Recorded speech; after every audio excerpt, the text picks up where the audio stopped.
Bonjour. Le français qu'on parle aujourd'hui, il n'a pas toujours existé sous cette forme, loin de là. C'est une langue qui s'est construite petit à petit, au fil des siècles, avec plein d'influences différentes. Partons ensemble à la découverte de cette histoire vraiment passionnante. La réponse est non, bien évidemment. Pour comprendre d'où vient le français de maintenant, il faut faire un très grand voyage dans le temps. Un voyage qui nous emmène bien avant que le mot français n'existe. Alors tout commence avec les tout premiers habitants de ce territoire qu'on appelle aujourd'hui la France. Et puis il y a une rencontre qui a absolument tout changé, l'arrivée des Romains.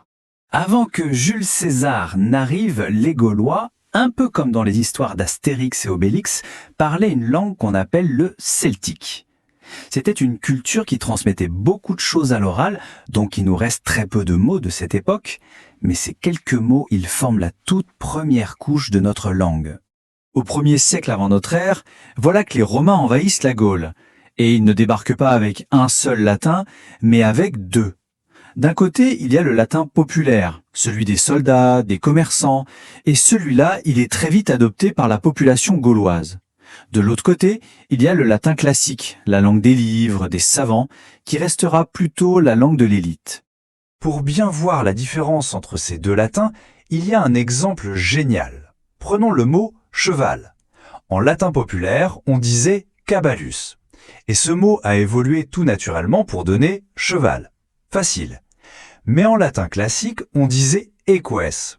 Ce mot, lui, a été réintroduit dans la langue bien plus tard pour créer des termes plus savants comme équitation ou équestre. C'est une illustration parfaite de cette double origine.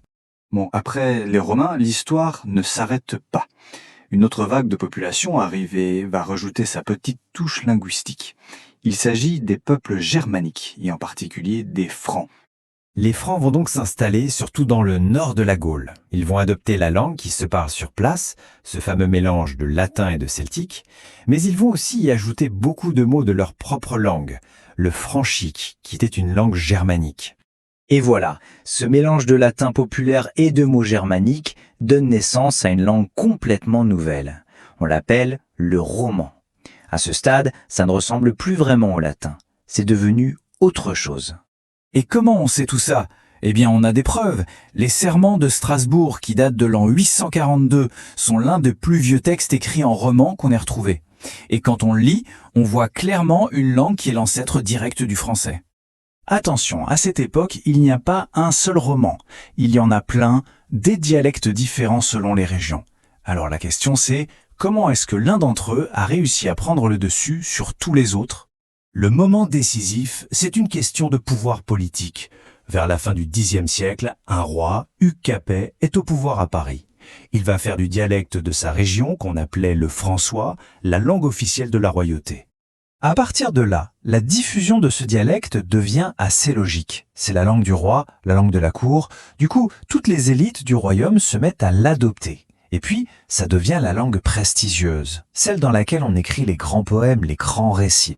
On avance dans le temps et on arrive au moment où le français devient une vraie langue officielle, avec des règles, et où il commence à voyager à travers le monde. Ça, c'est un moment absolument fondamental. En 1539, le roi François Ier signe ce qu'on appelle l'ordonnance de Villers-Cotterêts. Ce texte, il est très important parce qu'il impose le français comme langue officielle pour tous les documents de l'administration et de la justice à la place du latin. On peut dire que c'est l'acte de naissance officiel du français comme langue d'État. Mais attention, ce n'est pas parce que la langue devient officielle qu'elle s'arrête de bouger. Au contraire, elle continue de s'enrichir. Elle va emprunter des mots scientifiques à l'arabe au Moyen-Âge, du vocabulaire militaire à l'italien à la Renaissance, ou encore s'inspirer de l'espagnol au XVIIe siècle. Puis vient une période où on essaie de mettre de l'ordre dans tout ça. En 1635, le cardinal de Richelieu fonde l'Académie française. Sa mission est très claire, il faut donner des règles précises à la langue, l'unifier pour tout le monde, et la fixer, c'est-à-dire créer des dictionnaires et des grammaires de référence. C'est là que naît ce qu'on appelle le français classique. À partir de ce moment, l'influence du français va bien au-delà des frontières. Il devient la grande langue de la diplomatie, la langue parlée dans toutes les cours royales d'Europe. Et puis plus tard, avec la colonisation, le français va se répandre sur d'autres continents.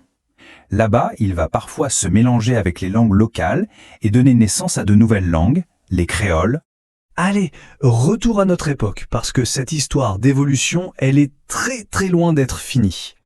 Au 19e et 20e siècle, deux choses vont finir d'unifier la langue sur tout le territoire. L'école, qui devient obligatoire pour tous, et puis l'arrivée des médias de masse comme la radio et la télé. Petit à petit, l'usage des dialectes régionaux va diminuer. Et maintenant, le français, à quoi il ressemble? C'est toujours un mélange. On continue d'emprunter des mots, beaucoup à Languel par exemple. On invente aussi des mots nouveaux pour des réalités nouvelles comme logiciel. Et puis, la langue s'amuse avec elle-même, comme avec le verlan. On inverse les syllabes. Fait devient teuf et quelque chose de fou devient un truc de ouf. C'est bien la preuve que le français est une langue super vivante. Voilà, des Gaulois jusqu'au truc de ouf, le français n'a jamais arrêté de se transformer. Et tout ça, ça nous amène à une question passionnante. À quoi ressemblera le français de demain? Parce que l'histoire, elle, n'est pas encore terminée.